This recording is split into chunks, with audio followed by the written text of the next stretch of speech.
नमस्कार। आज म तपाईलाई डिजिटल सिरिजको अर्को भाग लिएर आउँदै छु। मलाई एक दुईजनाले मेसेज पनि गर्नु भएको छ, मोबाइलबाट भिडियो एडिट गर्नु छ, मलाई केही पनि आउँदैन। आउनेहरुको लागि हैन यो भिडियो, कति पनि नआउने एकदमै जिरो लेभलमा हुनुभएको तर सिक्न खोजिरहनु भएको मान्छेहरुलाई चाहिँ यो भिडियो हो। तब यसमा हामी एकदमै सिम्पल नचाहिने भागलाई चाहिँ कट गरेर कसरी फाल्ने, चाहिने चीजलाई कसरी राख्ने अनि सिम्पल कटिङ मात्रै सिक्ने छ यो भिडियोमा। एकदम बेसिक लेभलबाट हामी सुरु गर्दैछौँ। ल भिडियो सुरु गरौँ है त। सर्वप्रथम हामी आफ्नो मोबाइलको प्ले स्टोरमा जान्छौँ। प्ले स्टोरमा गएर तल सर्च छ, सर्चमा गएर क्यापकट सर्च गर्नुभयो भने ओपन गरौँ। तपाईँ पनि आफ्नो प्ले स्टोरमा गएर क्यापकट डाउनलोड गरेर ओपन गर्नुहोस्। त्यसपछि यस्तो इन्टरफेस खुल्छ। अब तपाईहरु न्यू प्रोजेक्टमा जानुहोस्। न्यू प्रोजेक्टमा क्लिक गरे मैले। त्यसपछि न्यू प्रोजेक्ट भने चाहिँ तपाईले कुन भिडियो काट्ने भनेर सोध्छ। तपाईको ग्यालरीमा मलाई यो एउटा छ, यो भिडियो चाहिँ मलाई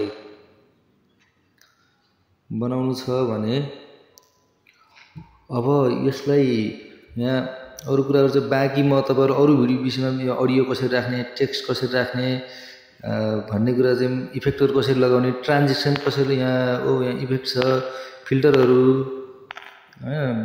अनि यहाँनिर यो एड अडियो भन्ने छ, अडियो तपाईले गर्नुपर्ने कसरी गर्ने भन्ने चाहिँ म पछि बनाउँछु। अहिले सिम्पल कटिङ मात्रै कसरी गर्ने, कट हैन, नचाहिने कुराहरु चाहिँ कसरी फाल्ने भन्ने मात्रै हो यो भिडियोमा मैले तपाईलाई सिकाउन गइरहेको। अब मलाई यहाँनिर थोरै म एउटा भिडियोलाई यो गरे, यसलाई मैले प्ले गरे, अडियो चाहिँ अफ गर्छु है, के बोले साथीहरु।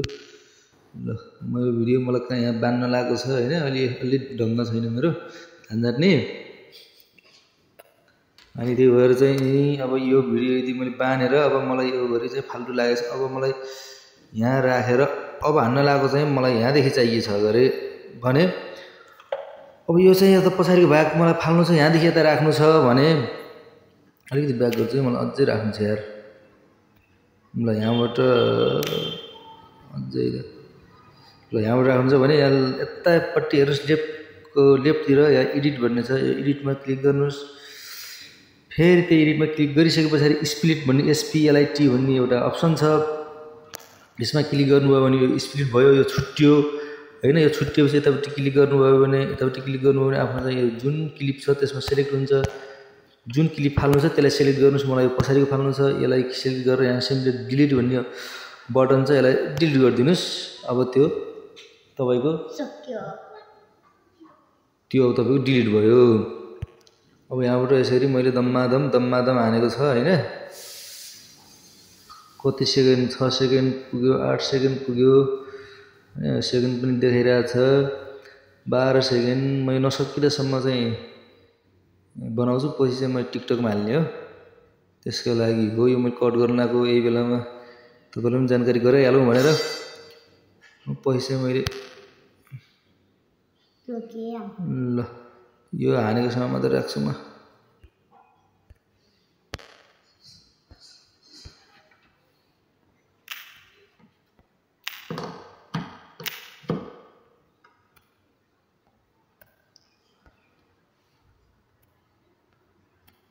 ल यहाँसम्म राखेर फेरि मैले स्प्लिटमा क्लिक गरेँ।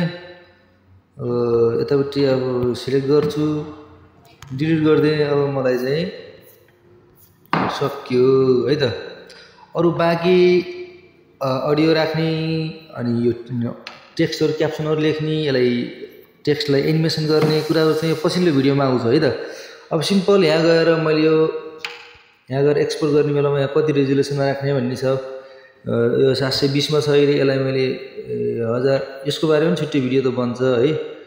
यो पनि त्यही पनि म अहिले गराइहालेँ। 25 फ्रेम रेट हैन, यो बिट रेट अलिकति बढाइदिएँ मैले, 15 जति कतिमा पुग्यो, 13 मा पुगेछ, 14 मा पुग्यो। ल 16 17 राख्दै ठिक छ। अनि सिम्पल एक्सपोर्टमा क्लिक गर्नुहोस्। अब हाम्रो भिडियो बिस्तारै एक्सपोर्ट, यो पुरा यहाँ घुम्यो भने एक्सपोर्ट भयो है त।